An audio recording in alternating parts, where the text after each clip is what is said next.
조회수보다 수익률을 중시하는 돈쌤 정현두입니다. 이번 영상의 주제는요, 추석 기간 뭐 연휴도 있고 해가지고 이런저런 뉴스가 좀 많았는데 그 시장에 관심이 좀 쏠렸던 거하고 실제 시장을 좀 움직였던 게 좀 다른 것 같아요. 그래서 이번 영상의 주제는 이제 트럼프보다 펠로시라는 이름으로 좀 그 주제로 시작해 보려고 하는데, 일단 우리가 이제 추석 연휴가 있는 동안에 가장 큰 이슈는 이제 트럼프의 이제 그 코로나 확진 뉴스였죠. 그에 관련된 이제 대선의 불확실성이 원래도 있었는데 더 높아지는 게 된 것 같아요. 그래서 일단은 뭐 연휴 동안에 가장 큰 뉴스는 트럼프의 확진이었고요. 그래서 그날 당일날 2일날이었죠. 그때 뭐 나스닥 같은 경우는 한 2% 정도 좀 빠졌다가 이제 소식이 또 나오자마자 이제 한 선물로 뭐 2% 정도 빠졌다가 지금 본장에서는 그거보다는 조금 높은 상황에서는 이제 마무리가 됐는데, 사실 뭐 다우는 이제 그 상승전환 하기도 했죠. 이거를 보면 이제 나스닥만 유독 이렇게 많이 빠졌고, 나스닥에서도 이제 우리가 잘 알고 있는 빅테크들 기업들이 이제 조정을 좀 많이 받았는데, 이거는 사실 뭐 트럼프가 위험해졌다 뭐 이런 거보다는 오히려 이것 때문에 그 코로나를 조금 이렇게 우습게 봤던 게 이제 트럼프의 스탠스였지 않습니까? 이제 그런 사람이 스스로 이제 또 본인 개인을 떠나서 한 나라의 미국이란 나라의 대통령으로서 건강 관리도 어떻게 보면 실패한 거잖아요. 그래서 이게 시장에서는 이제 트럼프의 분명한 악재고 이제 바이든에 유리하다고 판단돼서 바이든이라고 하면 적어도 이제 빅테크 기업에 대한 규제나 이런 것들이 트럼프보다, 실제 트럼프 행정부는 반독점 규제에 대해서 그 어떤 행정부보다 그 집행을 적게 했던 행정부이기 때문에 이제 바이든이 당선 가능성이 더 높아질 거를 판단해서 이제 빅테크 기업에 대한 차익 실현에 좀 나섰던 게 나스닥 중심의 하락, 뭐 중심이기보다는 나스닥이 거의 뭐 혼자 빠졌던 게 이제 그런 모습이 아니었을까 싶은데, 그 이후로 우리 시장은 좀 이번 연휴가 길었잖아요. 그러고 나서 이제 이틀 지났어요. 오늘이 지금 오늘 날짜가 갑자기 생각이 안 나는데, 요거 볼까요? 아, 7일이군요. 7일이고 지금 새벽 2시 한 2시 한 35분 정도 지나고 있는데, 뭐 미국 시장은 지금 조금 떨어졌다가 이제 낙폭을 거의 회복하는 수준에서 도지개진하고 있고요. 한국 시장은 추석 이후로 이제 2영업일이 지났는데 둘 다 상승을 했었습니다. 결과적으로 트럼프의 확신이라는 게 뭐 시장이 이렇게 큰 충격을 주진 않았구나 이런 생각을 할 수 있는데, 사실 하락을 했던 것도 회복이 가능했던 거는 사실 좀 그 미국 시장을 연휴 때도 계속 보신 분은 아시겠지만 시장의 키는 사실 그 추가 부양책에 대한 합의 가능성이 좀 높아지면서, 원래 이번에 그 대법관 지명을 하면서 이제 양당 간의 대립이 이제 극한까지 가서 적어도 이 대선 안에는 추가적인 부양책에 대한 기대를 좀 접어야겠다는 게 있었고, 그게 지금 최근에 미국 시장 조정의 주요 이유였잖아요.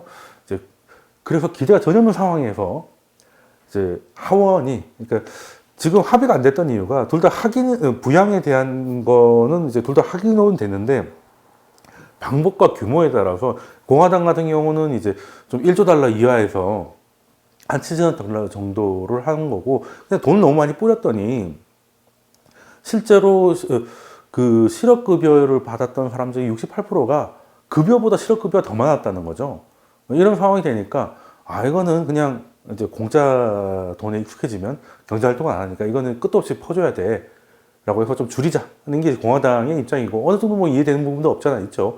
그리고 민주당 같은 경우는 아니다, 지금 그런 사람들도 있지만 그렇게 하지 않으면 안 돼, 지금 그 정도로 코로나가 가져온 경제적 충격이 엄청나기 때문에 지금 이제 크게 해야 된다 해서 이제 간극이 너무 컸잖아요. 처음에 뭐 1조 달러 이하가 공화당 행정부였고 이제 뭐 민주당은 3조 달러까지 얘기 나왔다가 이게 너무 간극이 크니까 딜레이가 되잖아요. 딜레이가 되다 보니 이게 규모도 규모지만 이게 시기가 굉장히 중요한 거거든요. 그래서 이제 하원 쪽에서 좀 하원 민주당에서 조금씩 규모를 좀 줄여가면서 협의 가능성을 좀 보이고 있었는데, 사실 이 일만 그럴 때만 하더라도 사실 뭐 거의 이제 협상이 안 될 것 같다, 이런 걸로 이제 시장을 실망을 줬었는데, 그때, 요거는 이거 지난 강의 때 한 거를 제가 못 지워가지고 그냥 사진만 보시면 될 것 같아요. 이 사진만 보면 아시겠지만 어떤 얘기냐면, 지금 추석이 들어가던 이제 29일 날, 9월 29일 날 디즈니 하면 뭐 최근 관련된 온라인 이런 것도 많지만 디즈니랜드 이런 이제 컨택트도 많지 않습니까? 그러다 보니까 이제 28,000명 정도 이제 해고를 하기로 이제 발표가 나왔고, 그 외에 뭐 보험사라든지 뭐 지금 가장 또 힘든 곳이 또 어디겠습니까? 이게 에너지, 유가가 안 올라가니까, 유가 안 올라가니까 이제 그 겨우 버티고 있던 셰일 기업 중에서도 조금 체력이 좀 떨어지는 친구들은 이제 감축을 해야 되겠죠. 감축을 해야 되는 건데, 그래서 이제 감원 계획이 나왔고, 그리고 코로나 하면 가장 크게 충격을 받았던 게 대표적인 또 항공일 텐데요. 항공사들이 이런 얘기를 합니다. 이번 달까지, 그러니까 한 10월 달까지 뭐 어떻게 수가 안 나면 뭐 추가적인 부양책이나 뭐 이런 지원책이 나오지 않으면 이제 이번 달부터 우리도 어쩔 방법이 없다.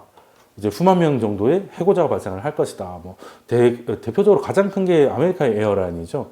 거기서 19,000명 정도, 유나이티드도 12,000명 정도 해서 총 이게 합쳐보면 몇만 명의 이제 실직자가 나올 텐데, 또 항공사 같은 경우는 좋은 일자리잖아요. 같은 일자리를 하더라도 이제 양질의 일자리에서 해고가 나오는 거하고 좀 차이가 있을 수 있기 때문에, 그 파월도 그런 것 때문에 엄청나게 이틀 동안 하원 의원들을 설득하고 했던 게, 이게 협박이 좀 먹혔는지 그 이후로 내시 펠로시 하원 의장이 항공사들한테 우리가 좀 합의를 해볼 테니까 좀 시간을 좀 갖고 생각을 해보자 라는 얘기가 나와가지고, 원래는 시장은 대선 전까지는 뭐 그냥 심하게 무슨 합의 뭐 일단 결과 보고 그때 뭐 공화당이 되면 공화당 되는 대로, 뭐 민주당이 되면 민주당이 되는 대로 그냥 가는 거야 라고 생각을 했는데, 이제 민주당에서 좀 움직일 수 있는 제스처를 보내주니까, 이게 이제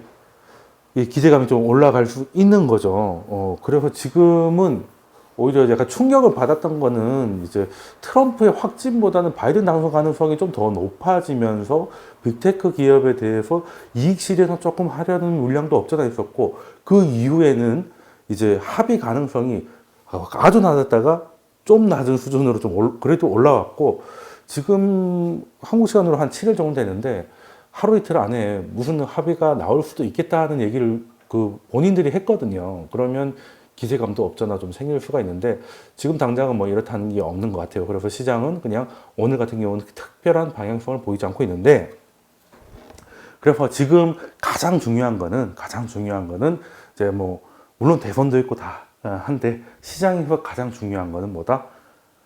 추가적인 성장 동력을 지원해 줄 만한 부양책이 어떻게 언제 통과되느냐가 가장 중요해서, 앞으로는 이걸 좀 봐야 되고, 선거 일정이나 이런 것들도 사실 이제 여기에 얼마나 영향을 주느냐를 이제 봐야 되는 이슈로 생각해야 된다는 거고요.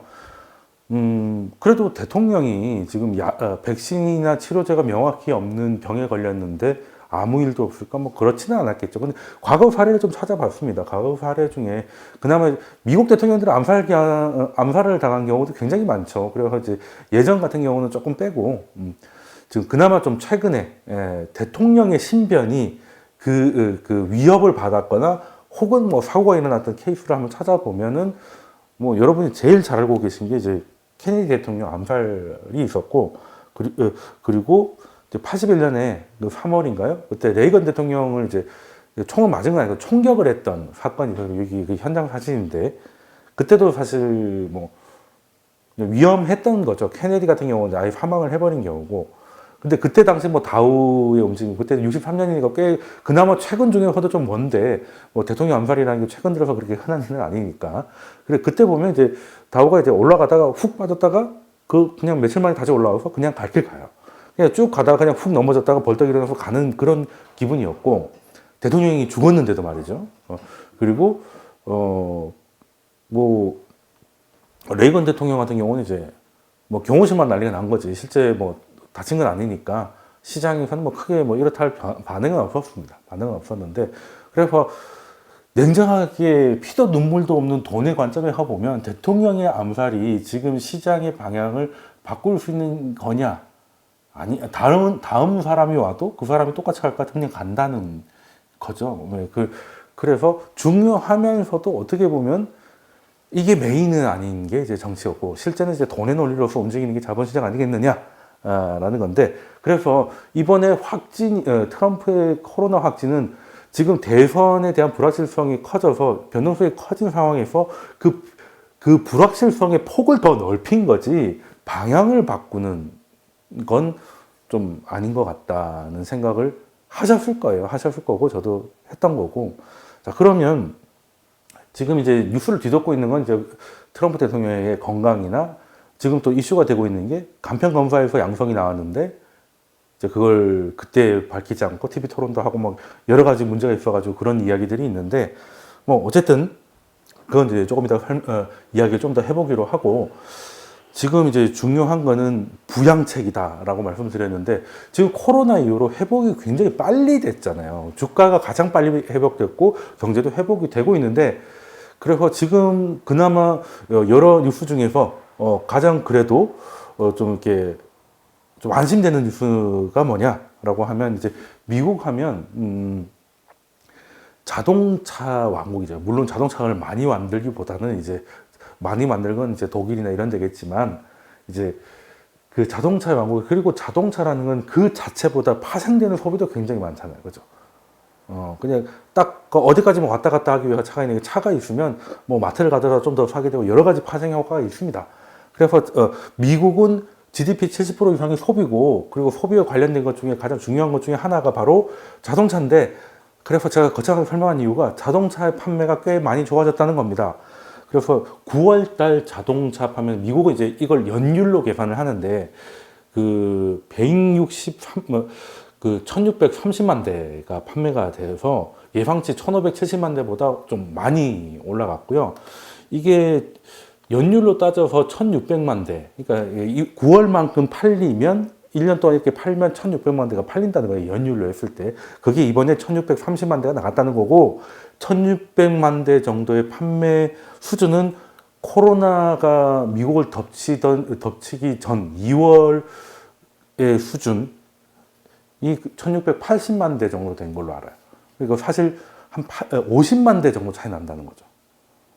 그래서 일단은 미국의 소비가 정책 발에 의해서 꽤 많이 호조가 됐고, 그게 좀 아직 이어지고 있다라는 건데, 그러면 이제 자동차만 많이 팔리겠느냐?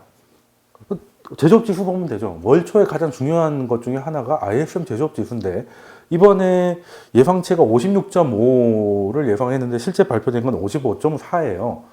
물론 기대치보다 못한 건 있지만 55.4면 50이 기준선이거든요. 50이 기준선이기 때문에 60 넘어가면 과열로 봐요. 그래서 55.4라고 하면 분명한 절대값은, 물론 기대치에 조금 못 미친 건 있지만 아직 분명한 확장 국면에 있는 거고, 특히 뭐 중국이나 이런 데서는 더 확장 국면이 이어지고 있는 상황이고, 비제조업 지수, 그러니까 미국보다는 중국에서는 비제조업 지수까지도 좀 좋게 나오는 상황이고,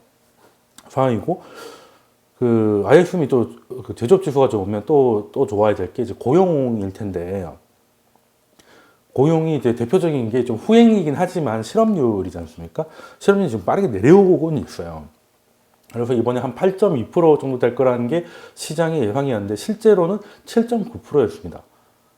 이 정도 차이면 이제 꽤 많이 실업률이 생각보다 많이 낮아진 거고, 그 레이오프 됐던 사람들, 이런 사람들이 이제 빠르게 직장으로 좀 돌아오고 있음이 확인되고 있으니까, 적어도 지금까지는 미국의 경제가 회복의 방향성에 대해서는 방향성을 분명히 하고 있고, 그런데 회복의 속도는 이제 쭉 좋아졌다가 조금씩 둔화되고 있는 거예요. 그래서 예상치를 조금씩 하회하기 시작했죠.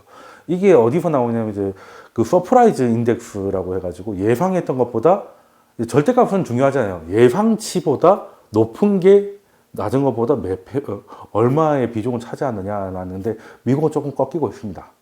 여전히 좋아지고 있지만, 아까 ISM 똑같은 거예요. 55.4면 분명히 확장이지만 예상치보다는 조금 떨어지는 상황. 이게 뭘 말하겠습니까? 지금까지 온 것도 코로나가 해결돼서 온 게 아니잖아요. 적극적인 재정 정책 그리고 적극적인 통화 정책이 시너지를 이뤘기 때문에 여기까지 온 거니까. 근데 지금은 재정 정책이 합의를 이루지 못해서 뭔가 진행이 안 되고 있고, 그러다 보니 연준의 통화 정책도 여기 속도를 맞춰야 돼서 움직이지 못하고 있다고 제가 강의 때 설명드린 거예요. 그래서 모멘텀이 좀 죽어가고 있는 상황이에요. 그래서 부양책이 중요하다는 거예요. 불이 꺼져 갈 때 다시 이제 입김을 불어 넣어가지고 다시 불을 지펴야지, 이게 다시 꺼지고 나면 다시 불을 지핀다는 것도 또 많은 시간과 에너지가 필요한 거거든요. 그래서 약간 이제 낙담을 내서 좀 내려놓은 게 없잖아 있었는데, 최근에 부양책 합의가 가능할 수도 있겠다. 뭐 만약에 민주당이 예상보다 좀 줄여서 일단은 시기적절하게 통과를 시키고 나중에 다시 원래만큼의 했던 거를 할 수 있게 되면 그것도 좋은 일이겠죠. 근데 그거는 이제 대선 결과도 중요하겠지만, 이제 상원, 이제 하원은 거의 민주당, 하원이 그 공화당이 과반을 넘어갈 거라고 예상됐던 적 단 한 번도 없기 때문에 하원은 그냥 민주당 텃밭이 돼버린 것 같고, 이제 상원이 어떻게 될까가 좀 중요할 것 같은데, 그것도 이제 조금 설명을 좀 이따 드릴 거고요. 그래서 좀 재밌는 지표를 하나 가져왔습니다. 지금 모멘텀이 좀 줄어들고 있다는 게 뭐냐면, 회복은 되고 있는데 회복의 속도가 좀 꺾이고 있다는 거잖아요. 실업률, 이게 빨간색이 실업률이에요. 그리고 실업률의 반대 개념인데 정확하게 반대되지 않는 것이 뭐냐면 경제활동 참여율입니다. 자, 그러면 코로나가 와가지고 실업자가 솟구쳤어요. 실업자가 폭발했습니다. 당연히 경제활동을 참가하는 사람은 쭉 떨어졌겠죠. 그러고 나서 회복을 빨리 해서 지금 실업률은 빠르게 내려오고 있는데, 경제활동 참가율은 어느 정도 회복이 되다가 실업률이 내려오는 걸 못 따라잡는 듯한 느낌이 오죠. 이게 세부적인 지표를 보면 레이오프라고 해서 잠깐 이제 완전 실직이 아니라 잠깐 일자리를 잃은 사람들이 이제 원래의 일자리로 찾아가는 거는 빠르게 진행이 돼서 실업률은 많이 내려왔는데, 그 실업자 중에 영구적 실업자로 남아있는 사람들이 꽤 있다는 겁니다.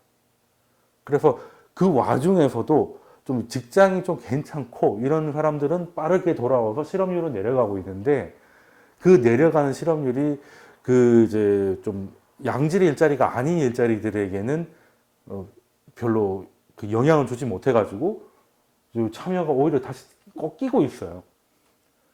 근데 이게 계속되면 미국의 경제는 가장 중요한 게 내수 소비라는 거 알고 계시나요? 근데 급여가 끊긴 사람들이 많다면 그 사람들의 소비력은 줄어들 수밖에 없고, 그리고 이제 실업수당 이런 것들이 이제 완전히 끝은 안 났지만 일단은 뭐 그 정책들이 이제 그냥 끝나고 있잖아요. 그런 것들의 효과라고 하겠지만, 이제 증상이 뭐가 보이냐면 가계 저축률이 뚝뚝 떨어집니다. 이제 나라에서 지어주는 돈이 없으니까 이제 저축할 여유는 없고 있는 돈 까먹고 있는 가게들이 늘어나고 있다는 거죠. 그래서 지금은 미국의 경제는 생각보다 나쁘지 않지만, 여기서 안심하거나 할 건 아니고 적절한 부양책이 현재 꼭 필요하고요. 이게 왜 필요하냐면, 이게 그 기업들이 이제 충격을 많이 받았어요, 코로나 때문에. 그래서 충격을 받아서 이제 생산이나 이런 것들을 많이 하지 못했고, 실제 락다운 때문에 하고 싶어도 못한 시기도 있었고요. 그러고 나서 정부가 이제 돈을 주고 뭐 해서 일단은 소비가 좀 살아나서, 기업들은 생산이 중단됐거나 감소해 있는데 정부의 힘이든 무슨 힘이든 해서 소비가 좀 살아나서 재고가 빨리 소진이 된 거죠. 있는 거 판 거지. 생산은 빨리빨리 안 되니까. 그런데 여기서 좀 더 수요가 나서 기업들이 이제 재고가 거의 바닥날 수준으로 간다면, 기업들은 재고를 확보를 해야 되거든요. 재고를 확보를 한다는 게 무슨 말이에요? 새로 만든다는 거죠. 그리고 아직 본격적으로 나서지 않았다는 게, 미국에는 공장 가동률 평균 한 75 정도 보는데, 75를 넘어가면 공장을 좀 많이 해서 이제 앞으로 이제 추가적인 고용이 있을 거다라고 보는데, 지금 현재 71 조금 넘어가고 있는 상황입니다. 아직까지는 생산을 풀로 하고 있지 않다는 뜻이에요. 왜? 경기에 대한 확신이 아직 좀 약한 CEO들이 많다는 거지. 그런데 미국의 세법은 좀 독특하게 이런 상황에서 재고를 쌓지 않고 그냥 가다가는 장부상이 잡혀가지고 판매하지도 않았는데 세금이 나올 수 있어요. 그리고 또 경영에서 중요한 게 일단 어느 정도 재고는 소비가 살아났을 때 뒤늦게 만들면 안 되는 거거든. 다 뺏기는 거잖아요. 경쟁사들한테. 그래서 부양책으로 소비와 이런 것들을 지금까지 했던 것처럼 조금 더 밀어주면 기업들의 생산을 자극하는 선을 밟을 수 있다는 거예요. 지금도 좀 자극을 하고 있지만 좀 더 자극할 수 있다는 거지. 그럼 공장 가동률 같은 게 좀 더 높아질 것이고, 그러면 사람들을 뽑아야 됩니다. 공장 가동률 75 이하라는 거는 그냥 있는 사람들한테 특근이거나 뭐 이런 그 잔업 이런 걸로 충분히 어떻게든 유도리 있게 할 수 있다는 수준이거든요. 75를 넘어가기 시작하면 이제 뭔가 원재료도 더 들여와야 되고 추가적인 고용도 있어야 된다는 거죠. 그렇게 되면 그게 또 선순환이 돼서 이제 하나의 다시 한번 그 정말 진정한 의미의 회복이 될 수가 있는 건데, 그래서 지금 공화당이라 한들 방식과 규모의 차이지 이렇게 해서 침체로 들어가게 만들 생각은 없을 겁니다. 근데 이제 민주당과의 정치적인 하필 또 대선이고 해서, 그리고 지금 현재 대선의 결과가 어떻게 될지 좀 예측이 안 되는 상황에서는 이제 정치적인 그 셈법이라든가 뭐 이런 것들이 좀 문제가 있어서 급할 때는 그렇게 너나 할 것 없이 초당적인 결정을 하던 미국 의회도 지금은 속도 좀 늦추다가 오히려 민간에서 이제 위험 사인이 나오니까 뭐 항공사들이 대규모 그 해고라든가 뭐 이런 것들이 나오니까 그제서야 어떻게든 접점을 좀 찾아가고 있는 상황입니다. 그래서 찾아가야 돼요. 그렇지 않으면 끝내 올라간다 하더라도 한번 크게 어느 정도 변동성이 굉장히 커질 가능성도 없지 않아 있습니다. 그래서 지금은 가장 중요한 거는 부양책, 합의가 나온다면 규모, 그리고 어떤 방법 이런 것들이 될 것이다. 그래서 사실은 뭐 여러 가지 이야기들도 많고 많은 것들이 있는데 지금 제일 중요한 건 투자자들한테는 다 그냥 이겁니다. 이거밖에 없어요. 자, 그래도 투자자들은 이제 요것만 보면 될 것이고, 그래도 중요한 거니까 또 이제 트럼프에 관한 이야기를 좀 해보자면, 트럼프가 이제 퇴원을 했습니다. 다 나와서 퇴원한 건 아니고요. 음성 판정이 나와서 퇴원한 건 아닌데, 어쨌든 병원으로 군병원으로 갔다가 백악관으로 돌아왔는데, 일단 병원에서 나왔으니까 퇴원이라고 하는데, 이거 보면 그 사이에 아프고 바빴고 정신이 없었을 텐데, 백악관 참모들 사이에서 또 확진자가 쏟아지고 하면서 정신이 없었을 텐데도 이 퇴원하는 장면을 또 영상을 찍어가지고 또 다 올리고 하면 마치 그 뭐라고 해야 되나, 트럼프가 코로나를 한 3, 4일 만에 이겨낸 듯한 모습을 연출한 영상도 직접 올리셨던데 한번 보고 가죠.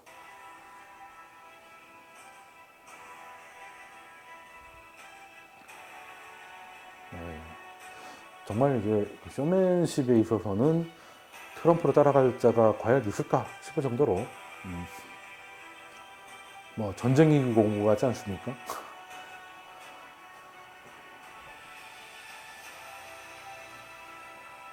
워낙 제작 기간도 짧고 하셨을 테니 그냥 설정 컷 몇 개로 음악만 웅장하게 만들었고, 헬기 돌아가니까 이제 뭐 이 헬기는 이제 가자마자 격리겠죠. 이제 확진자를 싣고 왔으니까.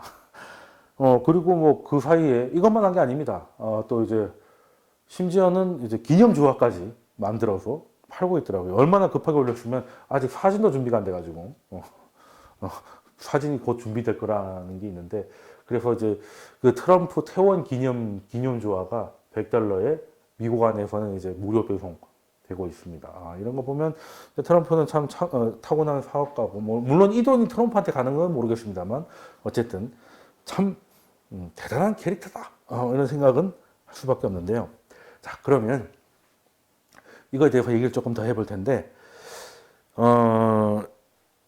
그 확진 이전에 가장 큰 이슈는 이제 TV 토론회였죠. TV 토론회였는데 제가 그걸로 저 영상을 좀 찍으려고 준비를 하다가 시간이 안 돼가지고 못 찍었는데 뭐 대부분 알고 계실 겁니다.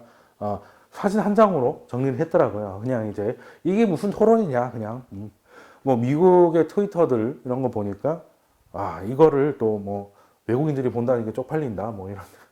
근데 이제 바이든의 한마디가 이제 좀 쉽게 말해서 좀 닥쳐줄래요? 이거였잖아요. 이게 좀 히트 아닌 히트를 하면. 근데 저는 그 멘트가 사실 좀 준비됐던 거 아닌가 싶어요. 이게 바이든이 약점이 뭡니까? 예, 트럼프가 이번에 개판이었다는 게 말을 하고 있는데 이제 끼어든 게 한 90번 정도 된다 그러죠. 근데 90번 중에 75번이 트럼프가 끼어든 겁니다. 그래서 그 진행자가 팍스뉴스의 진행자인데도 대통령이 더 많이 했다고 중간에 왜 나랑 이야기하려고 하냐 뭐 이렇게 하면서 했던 그걸 봤던 기억도 있는데 사실 뭐 끝나고 나서 누가 잘했냐를 봤을 때 뭐 60대 뭐 28이다 뭐 여러 가지 얘기가 나와서 바이든이 막 이렇게 굉장히 이긴 것 같이 뭐 실제 뭐 평가는 좋았던 것 같아요. 근데 사실 힐러리 때도 비슷하게 나왔습니다.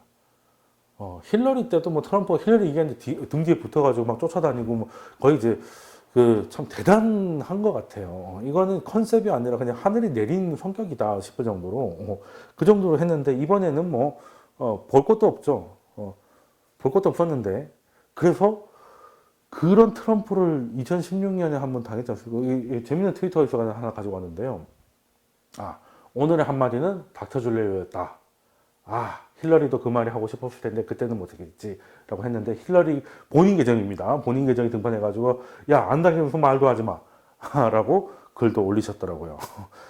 참 재밌었는데 지금 이제 사진이 좀 가려졌는데 이게 그래도 TV 토론회를 하면 당연히 뭐 체온 체크라던가 우리나라에서는 하고 있지 않지만 이제 좀 빨리 간단하게 체크할 수 있는 거 있잖아요. 우리 마치 음주운전처럼 이렇게 한번 불어보라고 하고 삐삐삐삐 하면 내리라고 아니면 가라고 하잖아요. 약간 그렇게 간단 키트가 있는데 거기서 양성 판정이 나왔는데 그거를 얘기하지 않고 알리지 않고 여기 실내에서 진행되는 TV 토론에 와서 마치 바이든도 같이 이왕 걸린 거 같이 죽자. 쟤는 걸리면 죽을 것 같으니까 뭐 이런 생각을 한 것 아니냐는 얘기도 있는데 그거는 조금 이제 지켜보면 이게 나올 거는 같아요. 근데 어느 정도 가능성이 있다고 봅니다. 있다고 보는데요. 근데 아무튼 원래대로 돌아와서 근데 트럼프가 난타전을 할 거라는 건 뭐 다 예상됐던 이야기입니다. 그래서 민주당 입장에서도 이게 바이든의 약점이 뭐냐면 이게 지난 강의도 설명드렸지만 바이든 지지하는 이유 1위가 트럼프가 아니라서거든요. 바이든 자체의 매력이 좀 떨어진다는 겁니다. 그래서 뭔가 하나 큰 거 한 거 보여줘야 돼요. 그런데 이제 트럼프한테 물론 트럼프를 지지하는 사람도 있겠지만 트럼프를 지지하지 않거나 혹은 극히 많은 사람들이 그 TV 토론 보면서 얼마나 고구발을 씹었겠습니까? 막 갑갑해 해가지고 또 말을 못하게 끼어들고 있는데 그때 이제 딱 닥쳐줄래요라고 딱 던져버려서 카타르시스를 해서 와 이거 한번 여차하면 해보자라는 생각을 갖고 있었던 아니나 다를까 트럼프는 개싸움을 시작했고 바이든은 준비된 멘트를 날린 게 아닌가라는 제 혼자만의 생각을 좀 하고 있는데 그 이후로 실제로 좀 바뀌었습니다. 이게 2016년 대선에서도 민주당이 그렇게 놓쳤던 게 여론조사에서는 이제 힐러리가 좀 앞서고 뭐 이렇게 많이 했지만 이제 트위터 팔로워 수 증가라든가 좋아요 수 이런 것들이 급증하는 걸 이제 그때 못 봐가지고 뭐 통일한 반성을 하기도 했었는데 1차 토론회 이후로 바이든이 팔로워 수 증가 혹은 좋아요의 증가가 그래서 이쯤 돼서 아직 구독 안 하신 분은 구독 좀 눌러주시고 이쪽 방에 맞나? 아무튼 눌러주시고 이제 좋아요도 눌러주시면 더 감사합니다. 조회수보다 수익률을 신경 쓴다 그랬지 좋아요는 신경 많이 쓰거든요. 댓글도 신경 쓰고 말 나온 김에 댓글 달아주시면 뭐 간단한 게 아니라 조금 설명이 필요한 거는 답변도 드릴 거니까 좀 물어봐 주세요. 물어봐 주시면 되고 아무튼 원래도 돌아와서 그런 그 SNS에서 팔로워 수 증가나 좋아요 수 증가가 트럼프를 앞질렀었거든. 이 민주당이 한번 이제 고생을 하니까 많이 좋아졌다는 걸 느꼈거든요. 저는 많이 좋아졌어요. 첫 번째 느꼈던 게 그때 이제 샌더스 후보 껴안는 거. 딱 준비를 했더라고. 딱 그냥 바이든으로 되자마자 바로 이제 경선 탈락한 후보 지지자를 껴안기가 바로 들어가는 거 보고, 막 역시 실패해서 배우는구나. 라고 생각을 했는데, 이번에도, 좀 그렇지 않을까라는 생각을 좀 하고 있어가지고, 지지율도 좀 반응을 하고, 시장의 또 그 도박 사이트의 베팅률도 이제 바이든 쪽으로 조금 더 가고, 이런 상황이었는데, 트럼프 확진이 딱 나오면서, 다른 건 모르겠는데 온라인에서만큼은 트럼프가 또 다시 또 승기를 잡습니다. 이게 주도권을 잡는다고 해야 되나? 그 다시 이제 좋아요나 아니면 플러스 증가가 다시 바이든을 앞지르게 되죠. 일단 근데 그럴 수밖에 없는 게 바이든 그냥 닥쳐줄래요라고 이제 그냥 한마디 탁 이렇게 시원하게 뱉은 거지만 그것도 충분히 이슈가 될 수 있죠. 뭐 바이든이 이제 이렇게 됐다는 건 이제 이승기가 TV 나와서 시발로만 한 거하고 똑같은 거거든요. 이런 양반이 어떤 양반인데 이런 말을 한다는 게 그것도 생방송 지상파에서 TV 토론회에서 그랬는데 이제 트럼프는 또 코로나 확진이니까 이거는 너무 재밌잖아요. 이게 트럼프가 무슨 말을 할지 궁금하잖아요. 그러니까 이게 지지층의 결집인지 아니면 동정표인지 아니면 진짜 야 트럼프 그 코로나 걸려가지고 뭘 하는지 한번 보자라고 하는 단순 호기심일지는 모르겠으나 일단은 증가를 해서 일단 2016년의 기억, 그러니까 온라인에서의 신호를 못 봤던 거를 이제 조금 이렇게 좀 긴장 아닌 긴장을 이제 민주당은 좀 하게 됐을 건데 그 외에는 SNS의 움직임을 제외하고 모든 데서는 지금 현재 바이든이 유리하고요. 더 유리해진 쪽으로 가고 있습니다. 지지율 차이도 이제 8에서 13% 정도 벌어지고 있어요. 거의 이제 매일 이제 추적 조사를 하는 곳에서도 이게 좀 줄어드는 것 같더니 별로 그렇지도 않습니다. 그리고 이건 지지율이고 이건 베팅 사이트의 당선 확률인데 그냥 이제 이게 확진된 날이 이제 노란색 선이 그어져 있는데 그 이후로 이렇게 돼버려요. 65대 32가 돼버려서 지금 사실 베팅 사이트에서는 그 바이든 당선, 트럼프 당선이 아니라 상원도 민주당이 먹을까? 이게 더 이제 또 첨예하거든요. 근데 지금 오늘 7일 날 한국 시간 새벽 3시 5분 기준으로는 그 1시간 전이구나. 제가 1시간 전에 이걸 봤으니까 새벽 한 2시 기준으로는 민주당이 상원까지 가져간다는 거가 한 70% 정도 되더라고요. 그러니까 상원만 딱 놓고 봤을 때 민주당이 그러니까 51 이상 되는 게 한 70% 정도 되고, 그래도 우리는 2016년에 그 충격 아닌 충격에서 자유롭지 않은 것 같아요. 여론조사 그제도 틀렸는데 뭐 이거 한마디 하면 다 끝나는 분위기라서.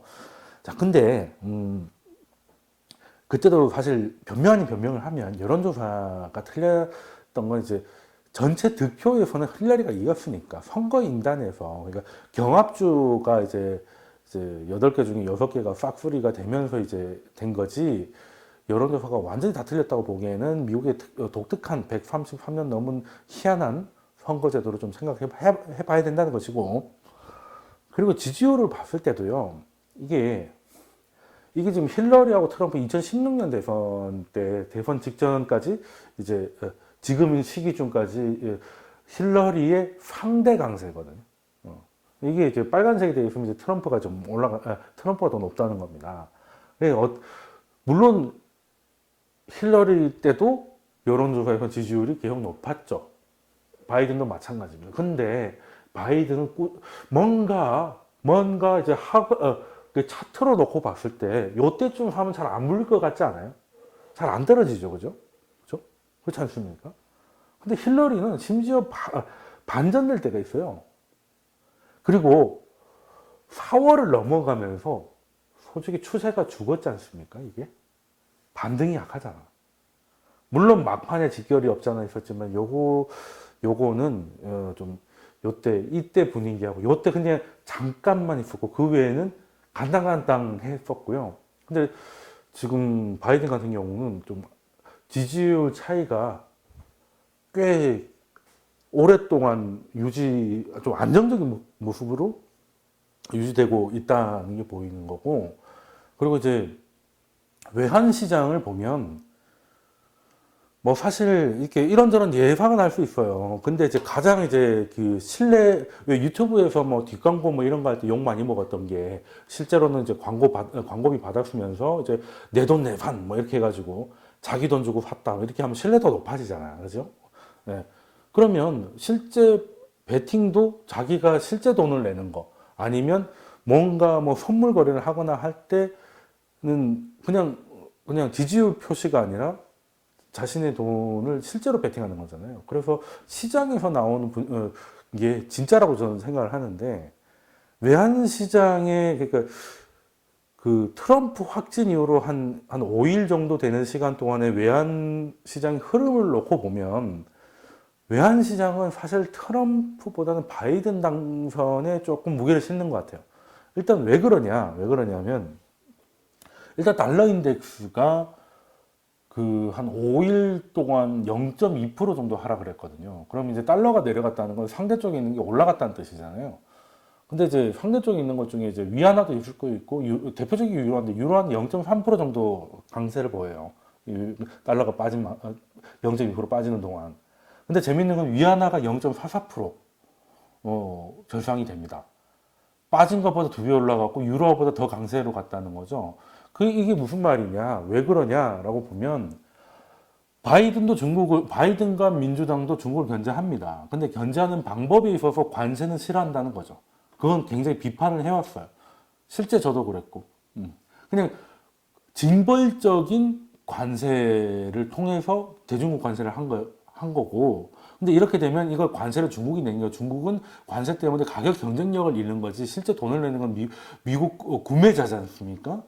그래서 바이든과 민주당은 중국하고 어느 정도 거리를 두거나 이제 사이가 벌어진 국가들에게는 비관세 혜택이나 뭐 이런 많은 혜택을 주고 뭐 그런 게 대표적인 TPP 이런 거였잖아요.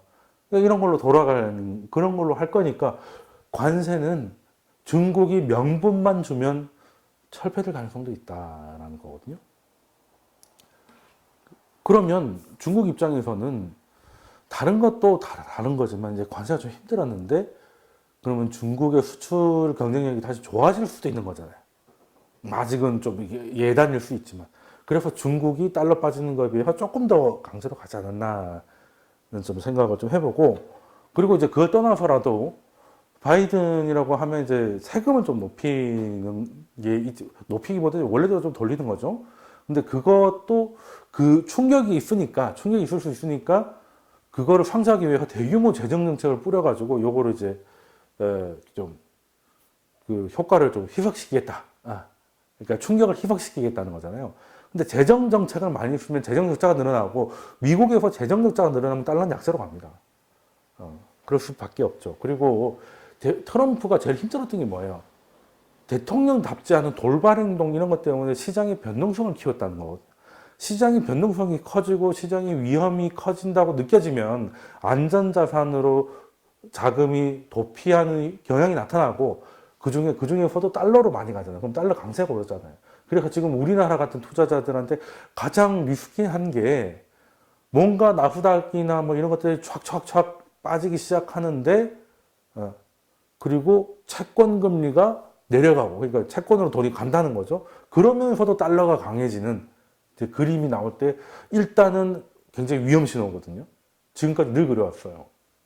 근데 바이든 같은 경우는 이제 관리자 타입이지 않습니까? 트럼프처럼 이렇게 막 불도저 이런 게 아니라 관리자 타입이기 때문에 적어도 대통령 개인이 그 변수가 돼서 달러 선호나 완전자산 선호를 이끌 만한 그러니까 뭐 대중 그 무역 분쟁에서 뭐 갑자기 증권적 과세를 한다든지 이런 것들에 대해서는 많이 줄어들 거니까 이제 달러 약세에 대해서 영향을 좀 한 거 아닌가라는 생각을 좀 해서 외환 시장도 바이든 쪽에 베팅을 좀 하고 있다라고 저는 그렇게 해석을 했고요.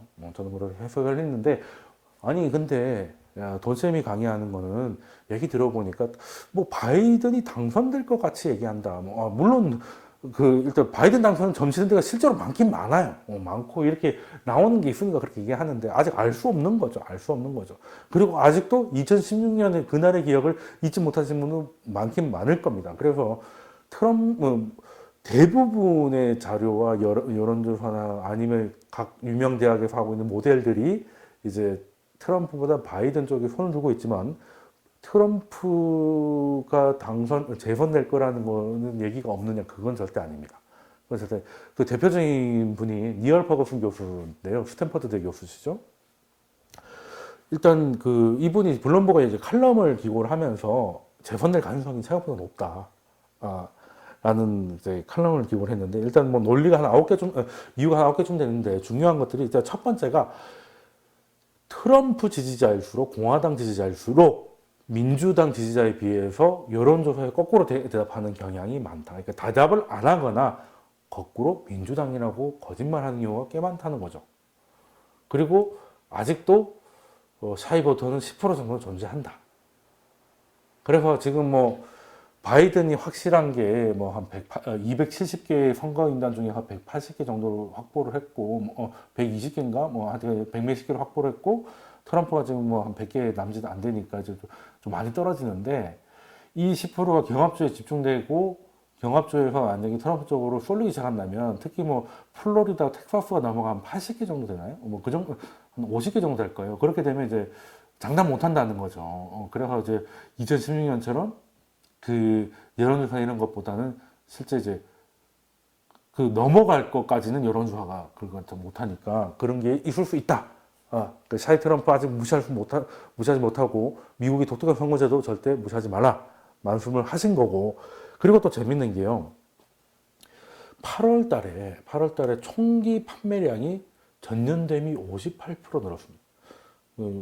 코로나가 번지는데 마스크를 안 사고 왜 총을 사는지는 알 수 없겠습니다만, 미국 사람들은 그냥 그런 게 있어요. 그냥 위험하다 싶으면 자기 가족은 혹은 혼자면 혼자 자기 몸은 자기가 지켜야 된다는 생각, 뭐 이런 거, 저런 것 때문에 총기 구입을 하면서 의지를 다지고 막 이렇게 하는 게 있는데, 이게 2016년 때도 총기 판매가 늘어나는 시기에 트럼프의 지지율이 높아졌어요. 그래서 이거는 여론조사가 잡아내지 못하는 것 중에 하나일 수 있다. 그럴 수 있죠. 그럴 수 있어요. 총기라는 거는 참 타국에서는 이해가 안 되지만 미국에서는 좀 첨예한 문제기도 하고, 또 보수의 상징. 이번에 지명된 베럿 대법관도 낙태 반대와 총기 규제 반대, 그러니까 총기 소유 허용이죠. 이제 그것 때문에 이제 보수로 분리가 되지 않습니까? 그래서 이런 게 알게 모르게 지금 트럼프의 집결력을 높여주는 것 중에 하나의 사인일 수 있다라고 말씀을 하셨고, 그리고 지금 인종 문제가 되게 많아요. 되게 많은데, 뭐 블랙 라이브스 매터스 운동이 있는데, 이게 주류 언론, 소위 말해서 배운 사람들이야 당연히 뭐 그렇게 하는데, 이게 우리나라도 그렇지 않습니까? 이게 언론에서는 차마 뭐 아무리 문재인 대통령이 싫고 이렇게 해도 할 말 있고 안 할 말이 있는데, 뭐 요즘 뭐 유튜브 이런 데서는 뭐 거의 저주를 퍼붓지 않습니까? 이제 그러면서도 또 계속 해요. 계속 합니다. 왜? 돈이 되니까. 그죠? 근데 미국이랑 그런 거 없겠습니까? 미국에도 흑인들 그냥 좀 죽여도 돼. 뭐 이런 또 혐오 방송들이 뭐 지금 꽤 인기가 많고요. 또 그구들은 또 거기 모여가지고 또 인종차별에 대해서 좀 보이지 않게 자기들끼리 막 이렇게 하는 경우도 많아서, 이게 또 유튜브나 이런 거 봤을 때 또 블랙 라이브 매터 영상 이런 거에 또 싫어도 엄청나게 뭐 찍고 다니고 막 이런 게 좀 있어서, 지금 거기서 최소한 수백만 명 정도는 인종차별 문제가 오히려 더 그런 우리가 생각하는 거 반대인 사람들도 꽤 많다는 것도 있고요. 그리고 이번에 트럼프가 최근에 한 것 중에 최고는 그래도 베럿 대법관 지명인 것 같습니다. 일단 여성이고요. 일단 여성이고, 지난 중간 선거가 있기 직전에 캐버노 판사를 이제 대법관으로 지명을 하면서 그때 갑자기 성추행 이슈가 터지면서 참 고역이 많았었거든요. 뭐 대법관 후보자가 막 울고 막 그랬었어요. 아니 그분이 불쌍하다는 게 아무튼 뭐 좀 보기 드문 광경이기도 하죠. 다 같이 울었는데 피해자도 그렇고.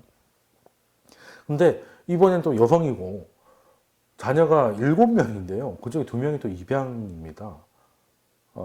그래서 이건 뭐 아직까지 조용한 거 보니까 뭐 깔 게 없는가 봐요. 그래서 지금 민주당에서도 이게 반대는 하긴 해야 되는데, 저 캐버넌처럼 뭐 이렇게 확실한 게 아직 없는 거죠.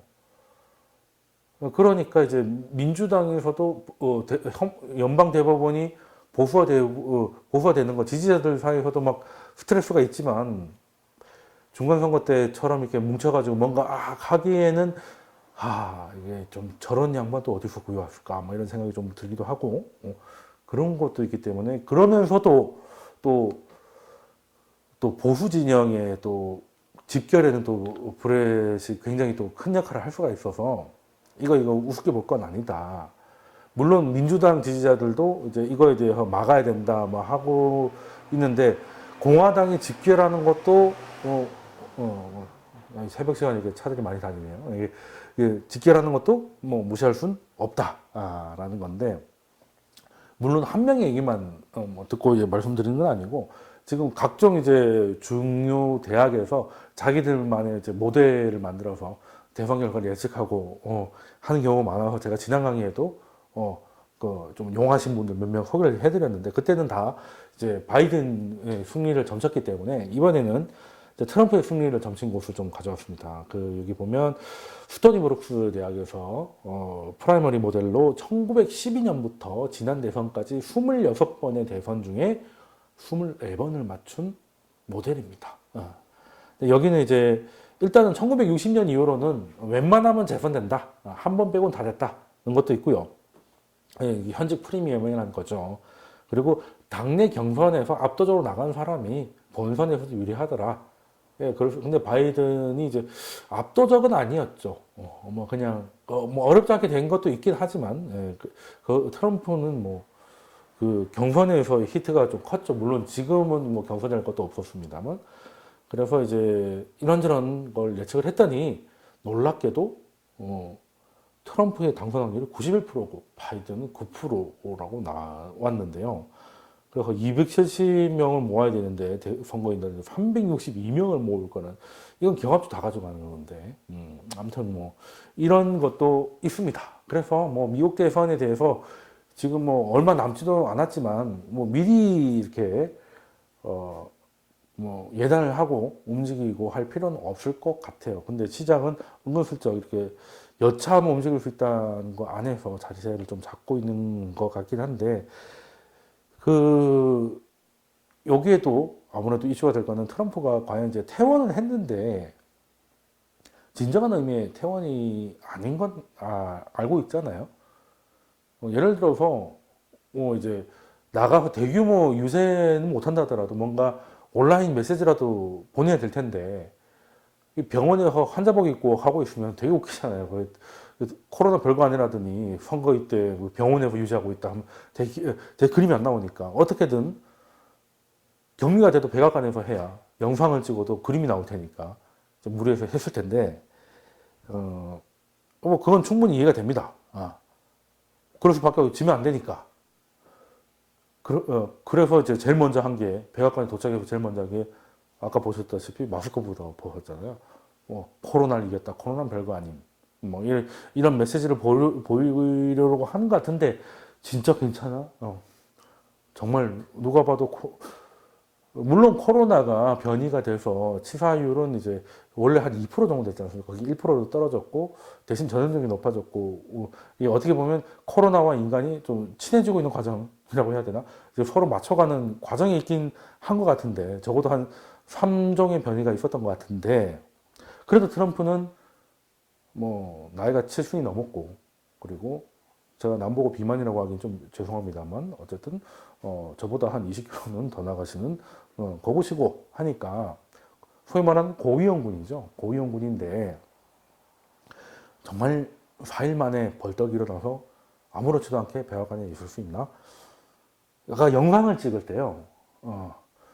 영상을 찍을 때 이게 어떤 거냐면 영상을 찍으려면 이렇게 또 근엄하게 또 영상을 찍고 있는데 이렇게 할 수는 없잖아. 그래서 약간 했는데 끝나고 나서 이제 숨을 좀 몰아쉬는 부분.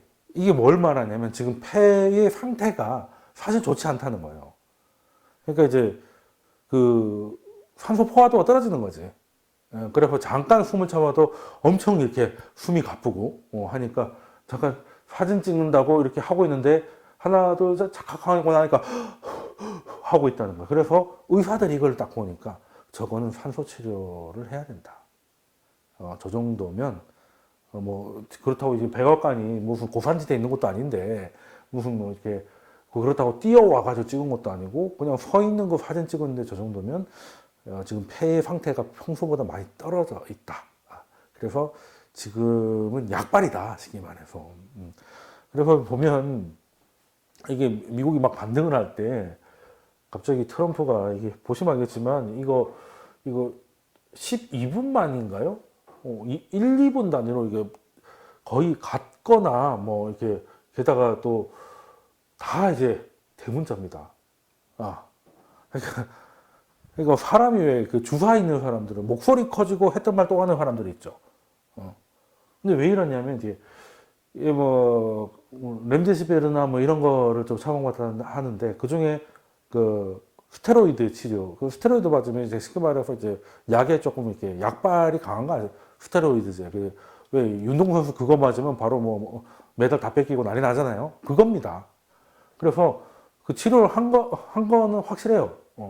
스테로이드 치료를 했다는 건 아는데, 그러고 나니까 스테로이드를 먹고 이제 사람이 이렇게 이걸 스테로이드를 하면 이제 업이 된다는 거지. 업이 돼가지고, 뭐 무슨 말인지는 모르겠지만, 뭐 그냥 갑자기, 약발 때문에 했던 말을 대문자로 지금 계속하고 있는 것만 봐도,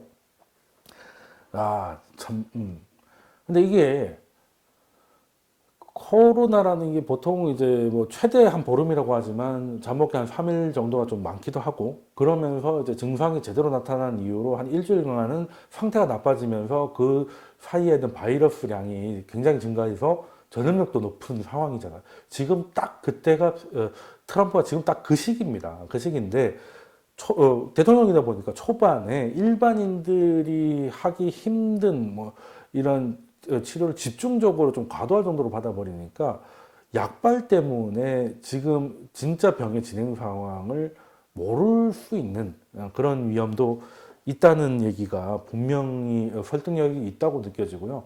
그리고 트럼프가 아무렇지 않았던 것 같지는 않습니다. 스테로이드를 막 이렇게 맞고 이렇게 폭풍 트윗을 하기 전에는 이게 이제 하루에 이제 하는 트윗이에요.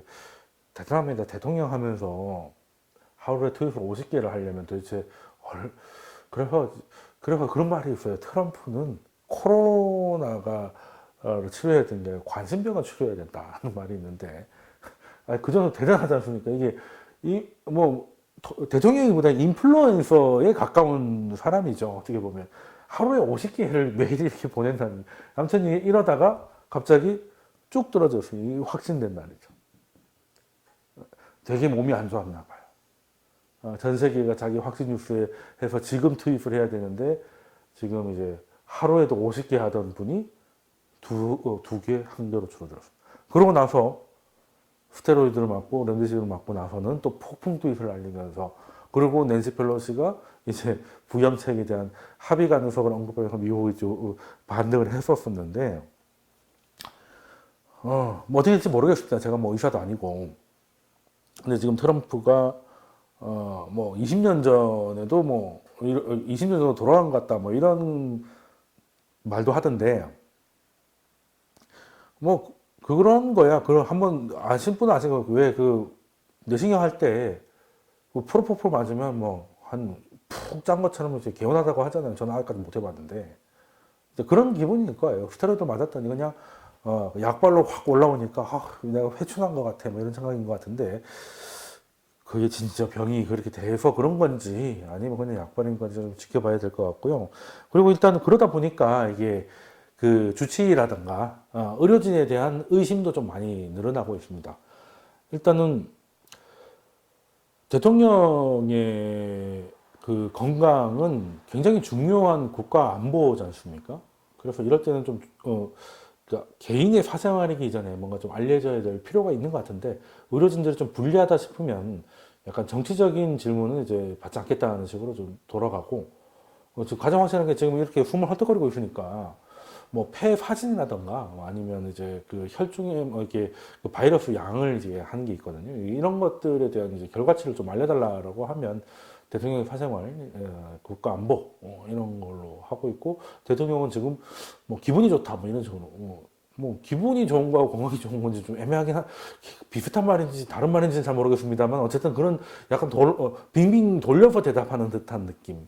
그래서 이제 그 산소 치료를 받은 적이 있느냐라는 질문을 이제 주치의한테 했는데, 그 주치의가 나는 안 했고 내가 여기 있을 때는 안 했고 뭐 그 병원에서도 안 한 것 같아. 이거는 이게 어떻게 보면 안 했다는 말인지 자기가 없을 때 했다는 건지, 자기가 안 하고 다른 사람이 자기가 없을 때 했는데 자기는 안 했다는 건지 좀 애매하지 않습니까? 이게 산소치료가 그냥 단순히 이제 산소호흡기 수준을 넘어가지고 이제 폐가 굉장히 좀 안 좋아져서 강제로 이제 산소를 좀 넣어주는 그런 치료인데, 그러면 이제 사실 좀 중증이잖아요. 우리로 치면 이제 그 조증으로 가서 뭐 어떻게 그 병상을 확보해야 되는 이런 상황인데, 그리고 아무리 이제 VIP니까 최고의 의료진이 달라붙는다 하더라도 고령의 고위험군의 트럼프가 그래도 코로나 바이러스를 3, 4일 만에 이겨내서 퇴원까지 해서 뭐 백악관에 가서 직무를 본다는 건 속도가 너무 빠르다는 거죠. 그래서 원래 이랬는데 이렇게 됐으므로 이제 뭘 할 수 있다 이런 게 아니라 그냥 대통령 상태가 좋다 아니면 기분이 좋다 이런 식으로 가고 있고, 퇴원이란 말을 계속 마치 병원이 나은 것 같잖아요. 아까 영상 보니까 이제 막 헬기 타고 군병원에서 백악관 오고 보니까 그 심지어 도착해서 마스크를 딱 벗는 걸 보면 마치 코로나에서 음성 판정을 한 그 원래 우리가 자가격리 풀리려면 아침 점심 아니 아침 저녁으로 다 음성 판정 나와야 이제 격리 해제되잖아요. 마치 그거 된 거 사람처럼 나와서 얘기를 하지 않습니까? 그러면서 뭐 코로나 뭐 그렇게 강력한 게 아니다. 그러면서 이제 나중에 음성이라도 나오면 나니까 이겨냈지만 바이든 대통령이 예전에 죽었을 것이다 뭐 블라블라를 했을 것 같은데, 아무튼 근데 선거 때문에 이런다는 거야 뭐 다들 눈치를 채셨을 거고.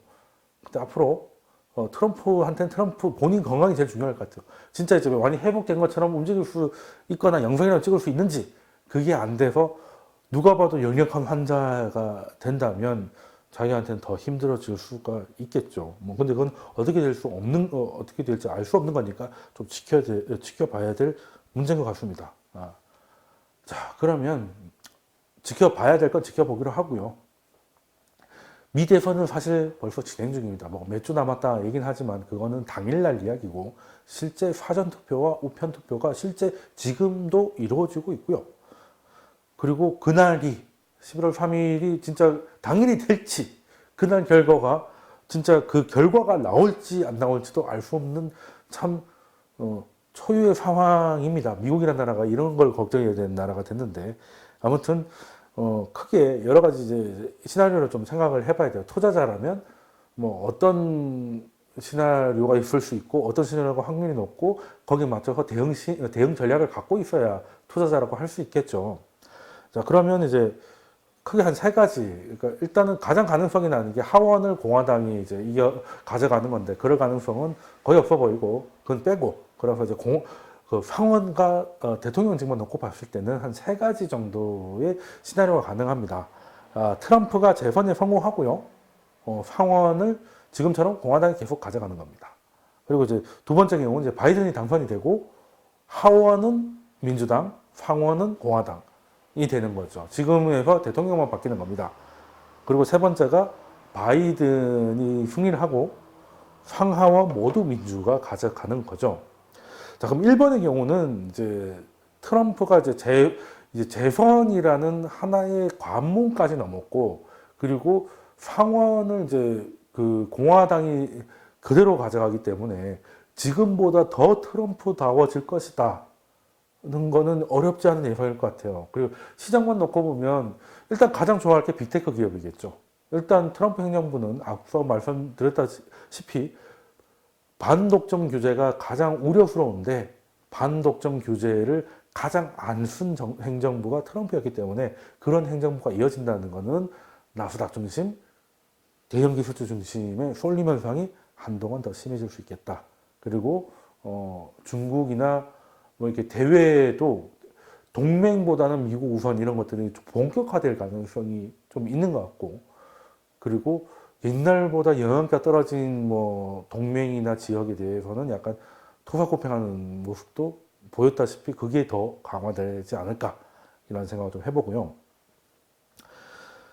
그리고 그때는 아마 트럼프가 지금 이제 밀려고 하고 있는 게 일단 뭐 그렇다고 꼭 빅테크를 미는 건 아닌데 지금 이제 우주 관련 이런 거죠. 이제 어쨌든 미국과 중국의 패권 대결에서 가장 중요한 것들은 이제 우주 방산 뭐 등등 이렇게 그런 이제 그 기술이기 때문에 여기에서 더 스페이스 포스라고 뭐 얼마 전에도 트위터 했었죠. 예, 그런 부분과 그리고 이제 5G. 그러니까 그 중국이 하려는 거하고 다 부딪히는 모양새가 되는 거고, 바이든이 되고 두 번째 케이스로 가서 바이든이 당선이 되는데 상원이 공화당이면 이게 사실 일본보다 안 좋을 수 있을 것 같아요. 일단 바이든은 미국 경제가 코로나를 좀 벗어나는 시기가 온다면 다시 한번 법인세를 복구한다거나 아니면 현재 빅테크 기업에 대해서 어느 정도의 규제, 완전 규제는 못하죠. 왜냐하면 얘네들 다 찢어 발라봐야 중국만 좋은 일 하니까 장수를 마음에 안 든다고 해서 죽여버릴 수는 없는 거니까 그래도 트럼프처럼 그냥 그래 알아서 해 뭐 세금 더 깎아줄게 이거는 아닐 거라는 거죠.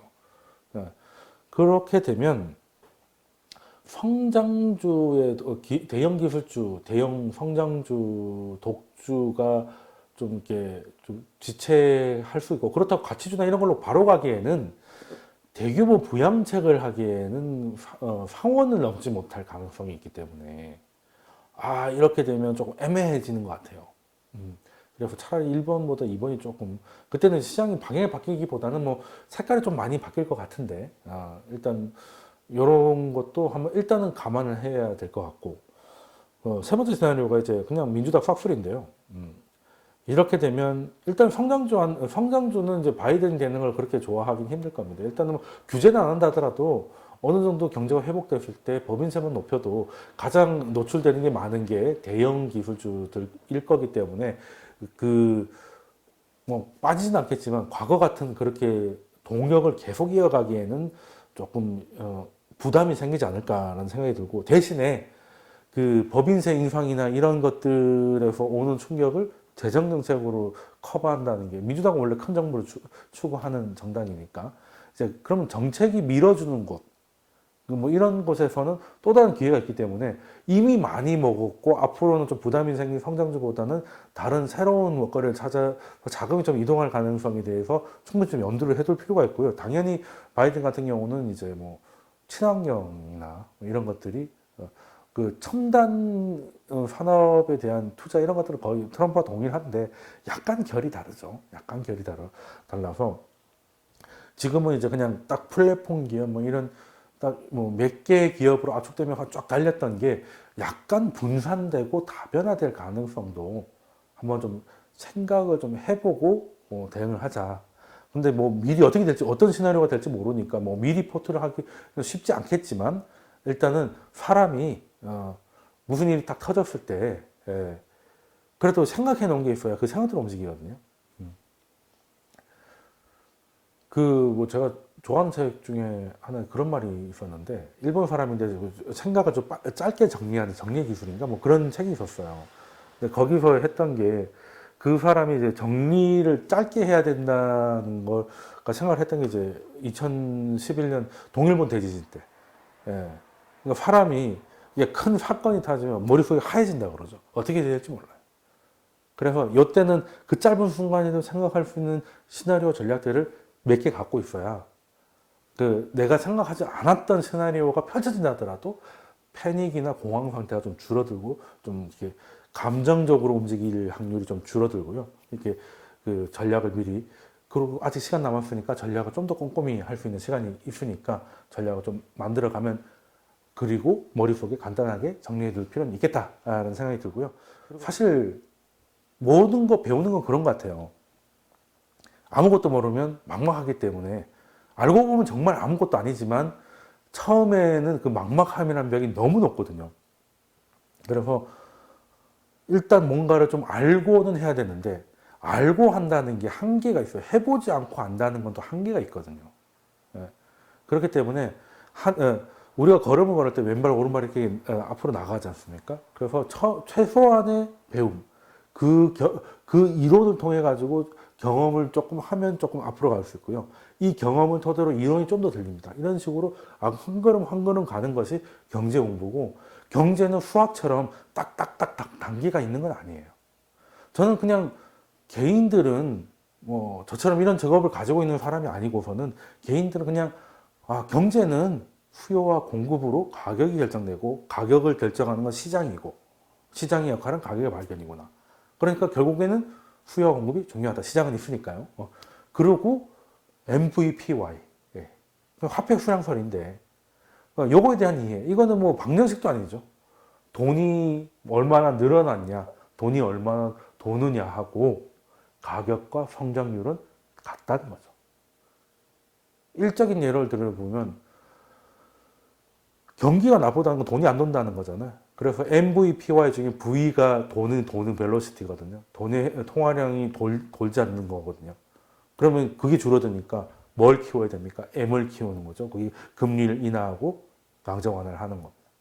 예. 그런데 PY 중에 Y는 이제 그 성장률, P는 프라이스 물가입니다.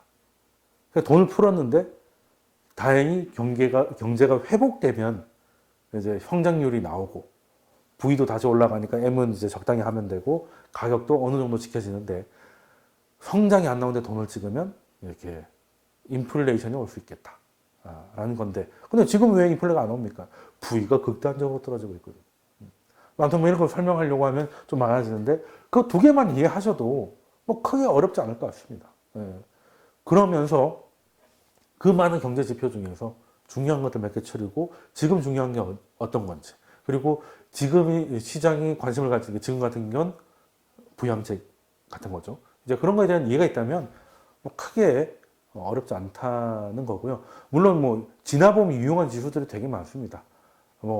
근데 그걸 보고 하기에는 그런 이벤트들이 너무 오래 걸리는 기간 동안 일어나기 때문에 관심 유지하기 좀 힘들어서, 어느 정도는 시장에 참여를 하고 있어야 유용한 지표들도 쓸 수 있는 것 같아요. 그래서 얘기가 좀 길어졌는데, 좀 더 그냥 시장에 대한 이야기, 이런 것들에 대해서 자주 보고 싶으시면 구독과 좋아요 해주시면 감사하고요.